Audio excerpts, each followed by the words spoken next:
दीदी को अहंकार हो गया है कि हर खेल उन्हीं से शुरू होता है और हर खेल खत्म भी वही करती है।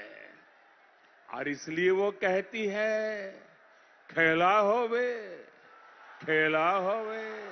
लेकिन दीदी, ओ दीदी,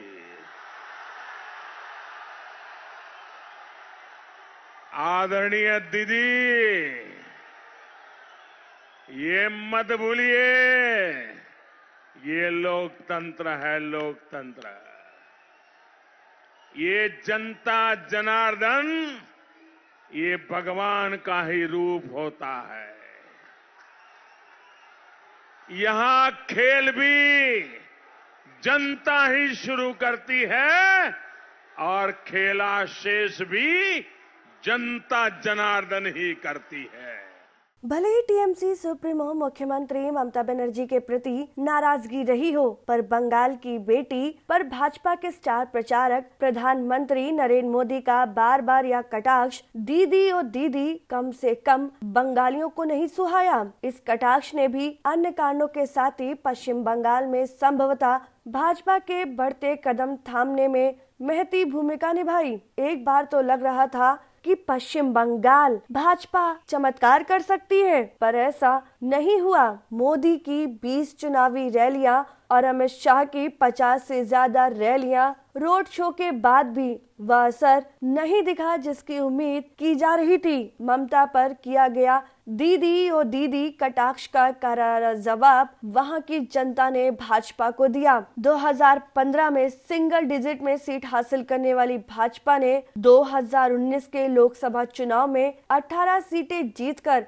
128 विधानसभा सीटों पर बढ़त बनाई थी, जिसका हैंगओवर इस चुनाव यानी 2021 के विधानसभा चुनाव के नतीजे आने तक रहा। अब लगभग उतर चुका है। करीब 62 दिनों तक चली चुनावी प्रक्रिया के दौरान मोदी और अमित शाह की जोड़ी ने पश्चिम बंगाल में पूरा फोकस रखा। उनके निशाने पर टीएमसी सुप्रीमो ममता बनर्जी थी। पार्टी यह भी सोच रही होगी कि ममता जीती तो 2024 में विपक्ष का चेहरा बनकर एक बड़ी चुनौती बन सकती है। राज्य में भाजपा का सघन प्रचार अभियान और 2016 के 20 चुनाव के मुकाबले 2021 के चुनाव में 1.5% कम वोटिंग से टीएमसी के भी दिग्गज यही सोच रहे थे कि करीब 50 सीटों पर पार्टी को नुकसान हो सकता है। यहाँ पर टीएमसी सुप्रीमो ममता ने बंगाली अस्मिता और बंगाली बनाम बाहरी पर फोकस किया था। ऐसे में दीदी और दीदी का कटाक्ष बंगालियों को बिल्कुल भी नहीं सुहाया। वह इसे राज्य के अपमान के रूप में देख रहे थे। मोदी के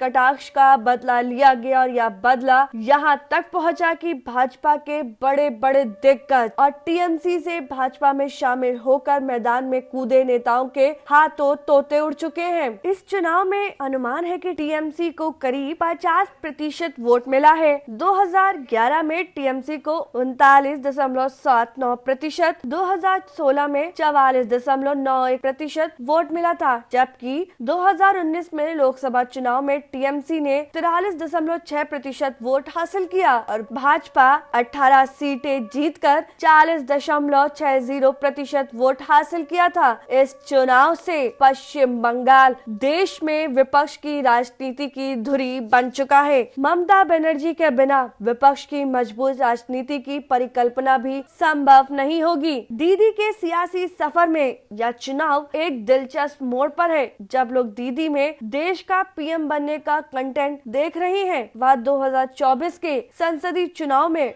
विपक्ष की ओर से पीएम कैंडिडेट के रूप में देखी जाने लगी हैं। मोदी शाह की कोशिशों को झटका देकर वह विपक्ष की सिरमौर भी बन सकती हैं। आगामी लोकसभा चुनाव में उनकी महती भूमिका हो सकती है। इस बड़ी जीत ने भाजपा को यह तक अवसर नहीं दिया कि वह मध्य प्रदेश की कमलनाथ सरकार गिराने का राजनीतिक तियापाचा कर सके।